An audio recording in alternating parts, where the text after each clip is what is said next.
Welcome into the 2025 Daytona pre-race show on YouTube. I'm Heather Williams. Over the past week, my colleague Chris Womack and I have been here in the garage area at Daytona looking for all the top stories. Here's a look at some of our favorite coverage. The Daytona 500 is one of the great enigmas in all of sports. NASCAR's biggest race each year has been won by some drivers who rarely found victory lane again in their careers, while some of the best to ever sit behind a wheel never solved the great American riddle. It's bigger. It's the Daytona 500, right? There's a lot of drivers that will say it's just another race because it just makes them sleep better, though. Joey Logano can rest easy in that regard because his name is one of the 43 on the Harley J. Earl Trophy. But the three-time Cup Series champion is the only active driver to conquer the series and the 500. The Kyles, Busch, and Larson have won everything else in the sport. They have 3 of the 4 crown jewels, only missing the biggest stone. People remember those, right? And you're able to kind of check those on your resume, if you will, which when I'm done here, I don't need a resume, but the fact of the matter is just being able to go into the NASCAR Hall of Fame with everything accomplished. You know, that's kind of where my heart is set, and being able to make sure that I'm a legit first ballot, and that would certainly cement that. Whether they win or not, careers have been excellent. And there's so much luck that goes into winning this race that I think that gives me some, like I'm content, like if I don't ever win the 500, I don't think it affects my career at all. Chase Elliott and Ryan Blaney have the big title as well. The Hendrick driver winning the series championship in 2020 and the Penske wheelman in 2023. While time is on their side, those hunger pangs still throbbing. It's always kind of felt like its own event to me. I mean, I know that it's a part of our season and it totally counts, either for you or against you, depending upon how it goes.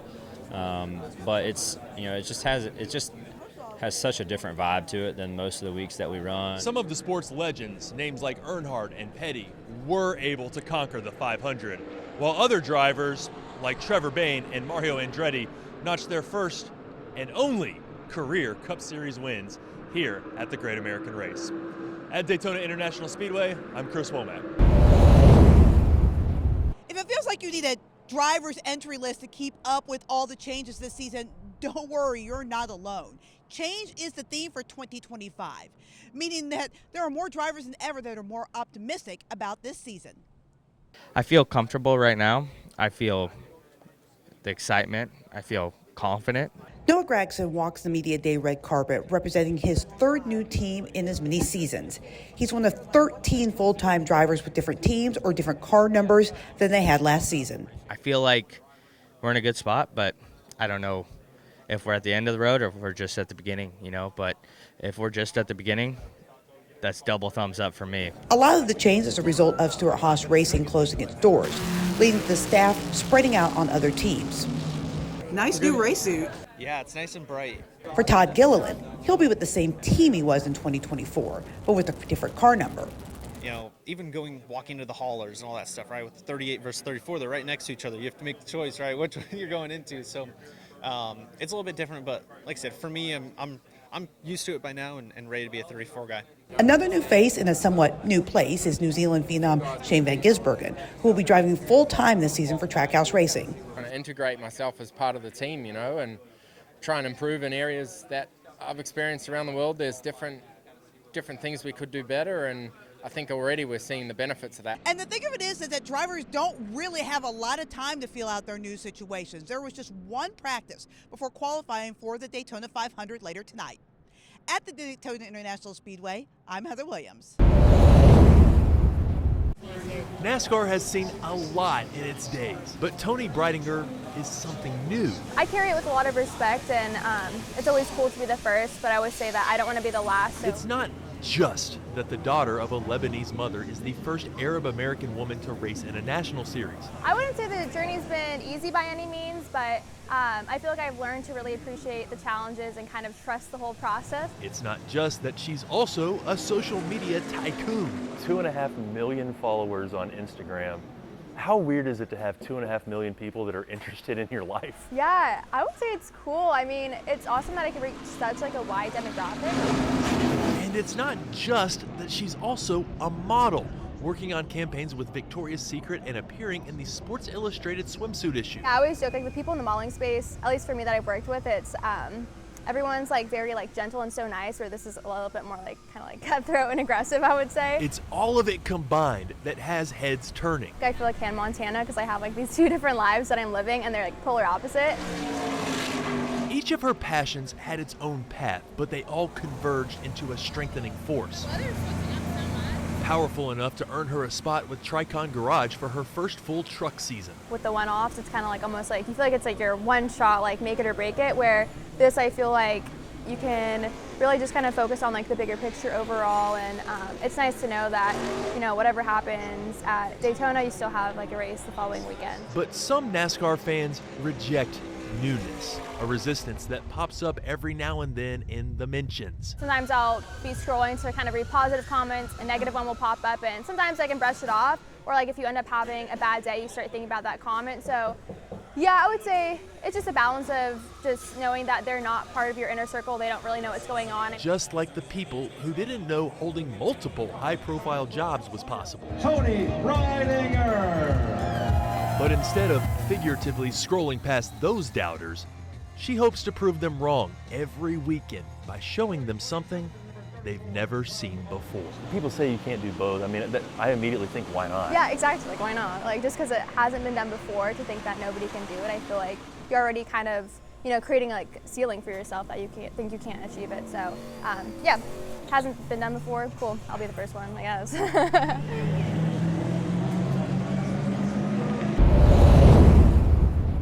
Throughout the last couple of days, you know, we've been following the race team of Corey LaJoie as he tries to race his way into the Daytona 500. As the checkered flag flew on Thursday night on the second duel, the 0-1 team punched their ticket. A lot of relief, Heather.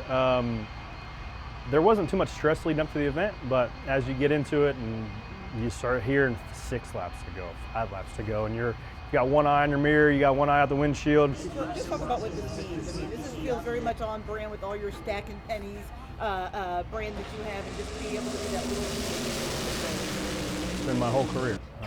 Everything's been stacked against me at all times, so nothing's new. So if there's a hardest way, I will figure out how to make sure I take that route.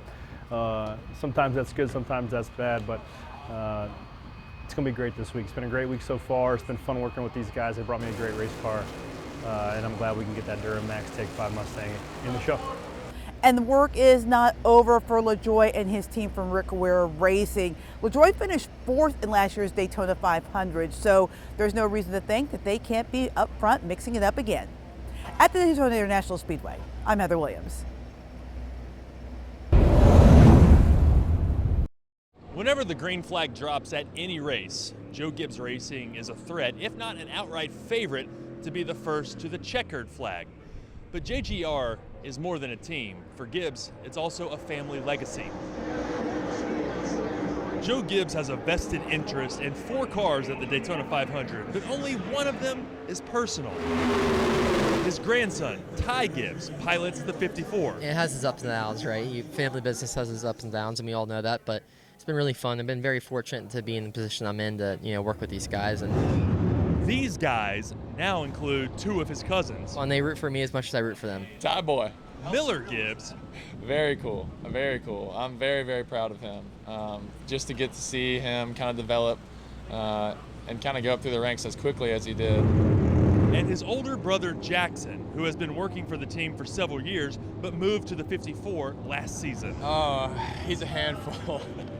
It's fun. I mean, it's where I wanted to be. I wanted to be on the 54 car with him.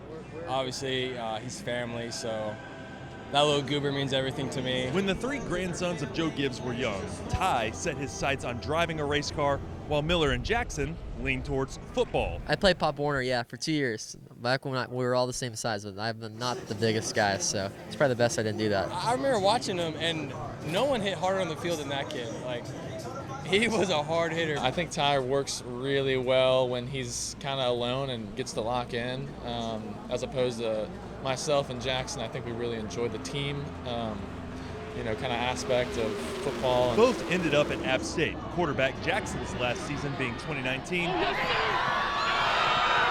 Miller, the tight end, finishing up in 2023. I would probably miss it if I thought I could still do it, but football takes a toll on you, man, and I think I'm good. But each knew that when their last snap was in the books, racing was their career path, eventually riding shotgun with their cousin Ty. It's cool to work with my family, especially kind of in my world. They're joining in my world, and now it's their world. I think when you're with family, that means a lot. No matter what the family business would be, that is always what I would do.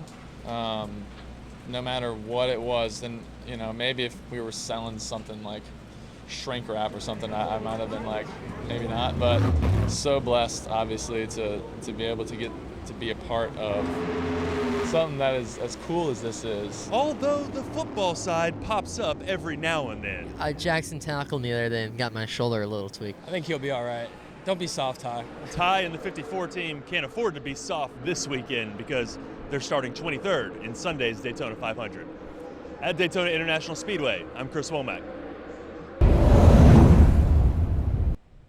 He is the undisputed most popular person in the sport, and this year Dale Earnhardt Jr. will be in the Daytona 500 as an owner.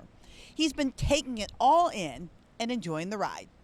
Checkered flag waving, it's over, it's Earnhardt!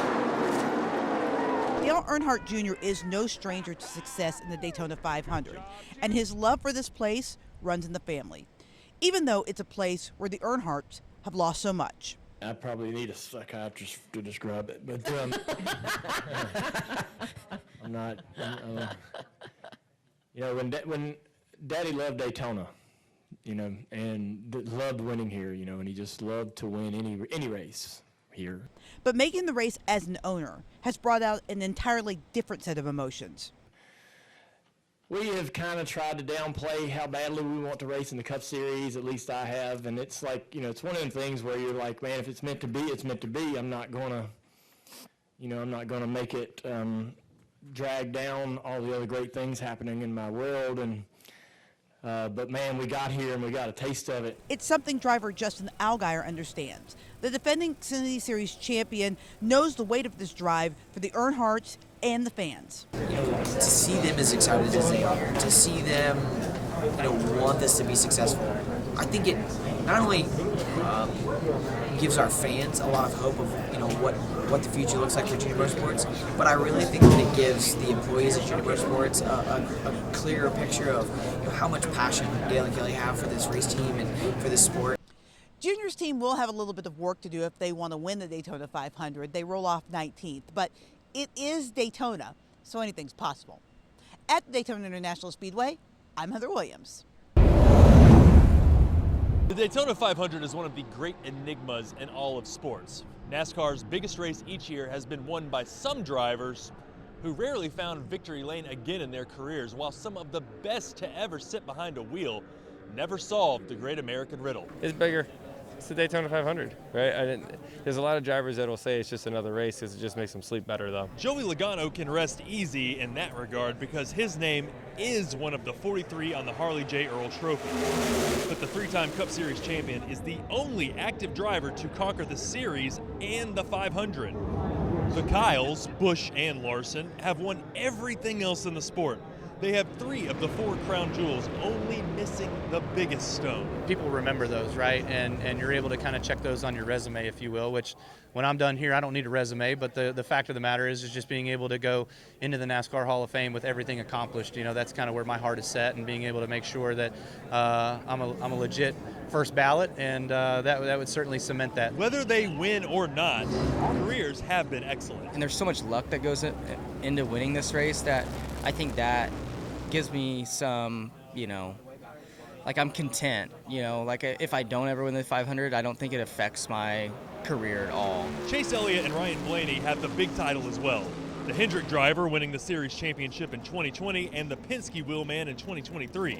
While time is on their side, those hunger pangs still throbbing. It's always kind of felt like its own event to me. I know that it's a part of our season and it totally counts, either for you or against you, depending upon how it goes.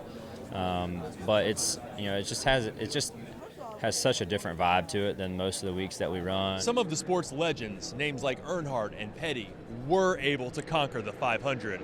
while other drivers like Trevor Bayne and Mario Andretti notched their first and only career Cup Series wins here at the Great American Race. At Daytona International Speedway, I'm Chris Womack.